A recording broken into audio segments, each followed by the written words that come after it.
Секое поднебје е карактеристично за себе. Секоја овошка бара посебно внимание. Оние кои што сакаат да се занимаваат токму со овоштарството, би било добро претходно да се едуцираат и да знаат за какви овошки, каде можат и како можат да успеат.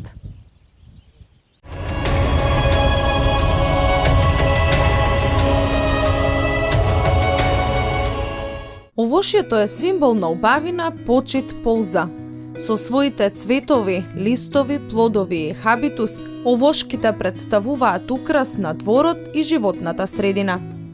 Овошјето е богат извор на хранливи состојки, овошни шеќери, органски киселини, пектини, скроп, масти и белковини. Тоа содржи бројни витамини, како А, Б, С, Е и други провитамини, антоцијани, ензими, минерални материи и други биоактивни и лековити состојки. Човекот уште од предисториско време овошките ги садел покрај живеалиштата, за да му бидат пред око, да ги надгледува и користи. Производството и интензивното овоштарство се од понов датум.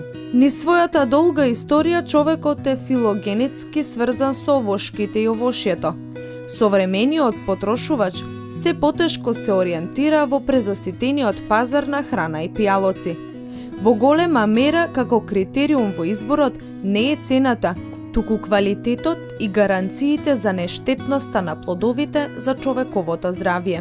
Затоа се повеќе луѓето бараат овошни плодови или нивни преработки произведени без употреба на химикалии и пестициди. Барањето на здраво овошје секојдневно расте, а со тоа расте и потребата од производство на таквото овошје. Нема друга област во земјоделството во светот која се развива со толкава брзина. Овоштарството во Македонија е добро развиена гранка во земјоделството, која е ангажирана во производство, одгледување, заштита и продажба на овошје. Целта е да се добие добар квалитет на овошје со ниски трошоци за производство.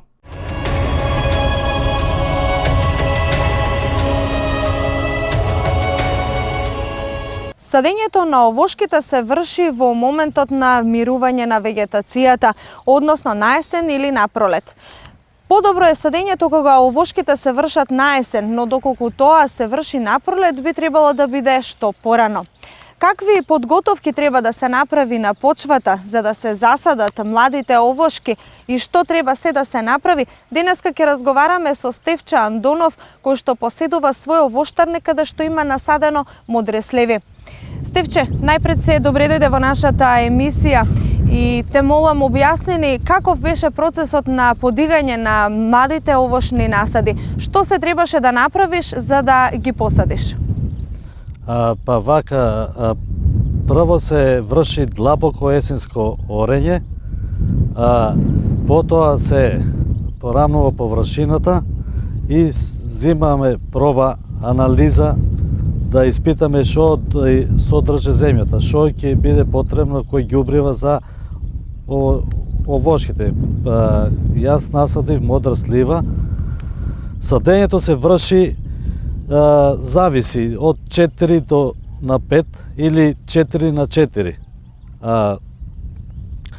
Се копа длабочина од 70 на 80 ширина дупката, се става ѓубре.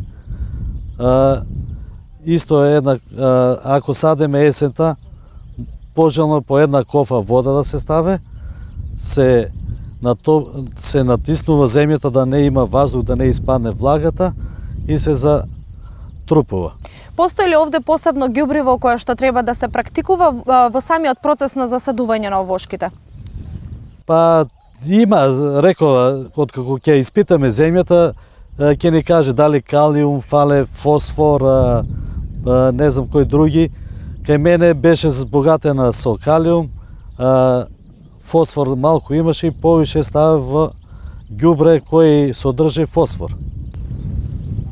Површината во овошните насади во меѓуредниот простор може да се одржува на повеќе начини. Можете ли да ни кажете кои се тие начини?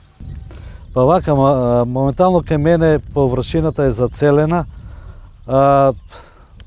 Подобро е за обработување за кроење, за берење на плодовите.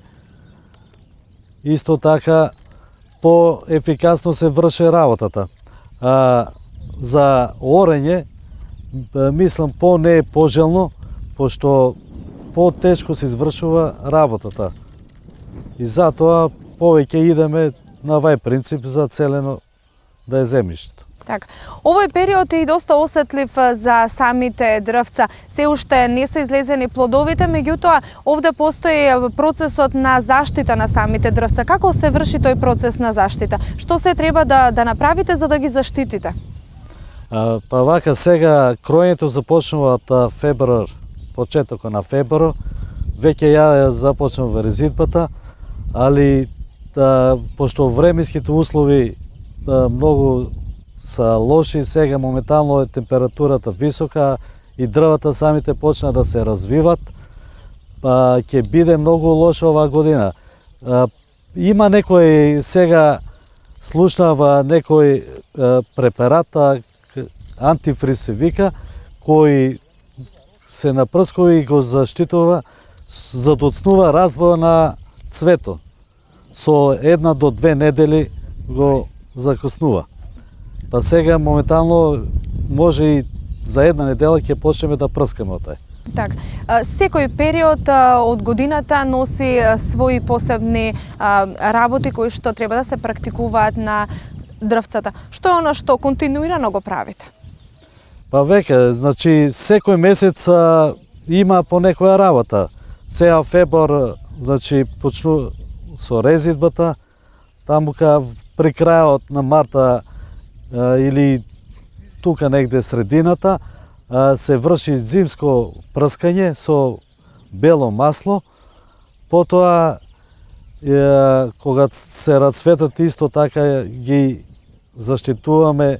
Има многу еден бумбар кој цветот олчникот го јаде и многу е опасен. Исто така вршиме и прскање во тај период. Потоа јас тука кај мене има вода, систем со капка не ги вадам, а со распрскувачи се. Вршиме од 4 до 5 пати годишно вадење, зависи од временските услови и во зависност од тоа во која година е дрвцето, така ги и заштитувате од штетници и од болести. Можете ли да ни објасните конкретно кои се оние ѓубрива и препарати кои што ги користите за заштита токму во периодот кога се веќе во 3-4 година од постоењето на дрвцето?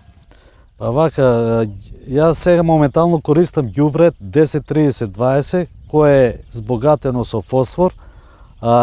Зашо? Пошто тоа ѓубре дава на плодо по добра форма да изгледа плодо, шеќер повеќе има и покрупен плодо дае. Јас сум задоволен од тоа ѓубре, веќе повеќе години го употребувам и добро е тоа ѓубре. Постои ли нека посебна механизација која што е потребна за одржување на самите овошни насади? Па механизација, кроењето се рачно извршува, само прскањето со атомизер прскаме и тоа е.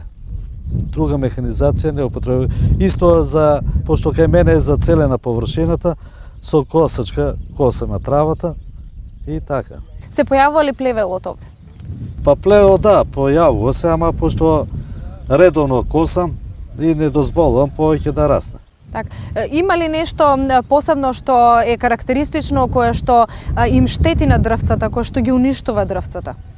Па кај модрата слива се појава една таа болест монилијата. Значи ние треба да ја заштитиме што порано, уште ако доцнеме едно прскање, значи многу сме изгубили. Значи треба редовно да се прскат за да ја спасиме, пошто таа болест е многу штетна. Монилијата доаѓа до исушување на дрвото. Так. Што практикувате овде? Кои ѓубрива? Постои ли нешто кое што е конкретно за спречување на самата болест? Па ѓубрење не е. Со прскање има повеќе видови на препарати и тие од 3 до 4 пати текот на годината го прскаме и значи заштитуваме го од таа болест. Так. Што е она што треба да го знаат земјоделците, односно овоштарите кои што планираат да посадат нови насади? Постои ли нешто карактеристично кај овошките насади? Па као прво и јас на почетокот реков, треба да се испита земјата. Што содржи, како, дали може да се насаде на таа, не е само да насадеме, после за 3 години исушило ни се насадо. Значи, прво, као напомена давам, кој ќе се реши да почне со насад, првично да испита земјата. На што ќе одговара, дали слива, дали кајсија, дали круша, пошто еве кај нас во нашиот регион крушата послабо успева. Самиот почеток третата, четврта година почнува да се суши. Так. Значи, можеме да кажеме дека оние кои што сакаат да почнат да се занимаваат со овоштарство, најпред се треба и да посетат едукативни трибини и работилници, советодавни служби, за да се едуцираат и да знаат што всушност ќе работат понатаму.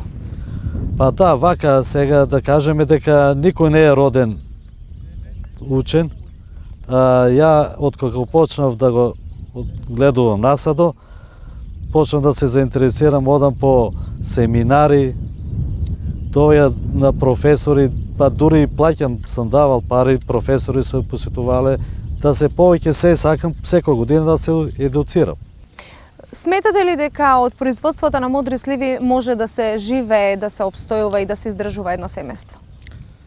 Па вака, сливата дава добар плод и доволно количина, али многу е ниска цената. Значи, за смешна цена ни ја зимат од 8 до 10 денара трговците и на таа цена не е издржливо.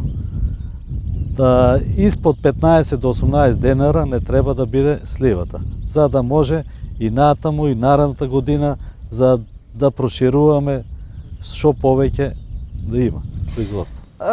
Доколку би се здружиле со други овоштари, дали сето тоа би добило некоја друга димензија и да се зголеми можеби извозот и продажбата на мудрите сливи? Па, мислам дека таа е паметна идеја за здружување. Јас сам као единка, еве, имам од 10 декара, со 20 тона не можам сам да ги извезам. Значи, ако имаме повеќе, што повеќе здружени од поголема тонажа, ние самите да можеме да се извезуваме. А вака само трговците не го земаат ќаро. И не е исплатено. По моje здружување е тоа подобро. Мерките кои што ги нуди владата на Република Македонија и Агенцијата за поттикнување и развој на земјоделието, Министерството за земјоделство и шумарство и водостопанство, колку тие помагаат во одгледување на овошните насади, во подигање на овошните насади? Па вакам, државата моментално сега за 1 хектар е 28.000 денара.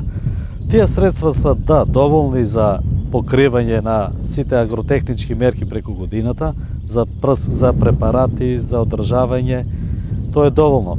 Но имаме потреба од државата да ни испадне у сусрет со пласмано, како тоа некако да се реше, да не биде многу ефтина цената, значи со ефтина цена не можеме ние да издржеме. Субвенциите се доволни, али џабе не покриват само субвенциите. Не, кога јас секи произведам и на крај пласмано не можам да го најдам, плодовите останат дома, што ќе правам? Колку во овој крај има и други овоштарници, успеваат ли другите овошки покрај мудрата слива? Па во нашиот регион, мислам во моето село тука, има засадено со круша, али не за круша ова подрачје. Еве, 4-5 година му покажува некоја болест се појави и почна да се сушат. А со сливата, еве кај мене 6-7 година са, сега за сега са добри и мислам дека одговара и поднебјето.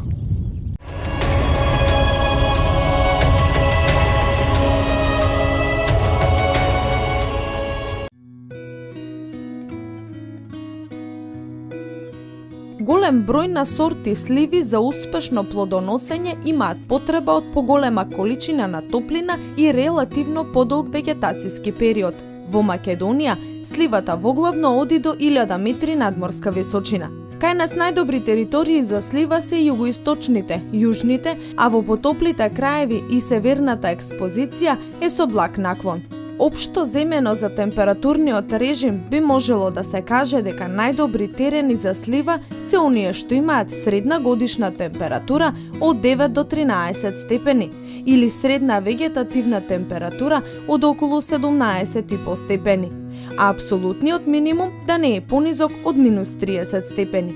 При изборот на локацијата треба да се одбегнуваат терени со ниска релативна влага во летниот период, бидејќи ако е премногу сув воздухот, доаѓа до опаѓање на плодовите.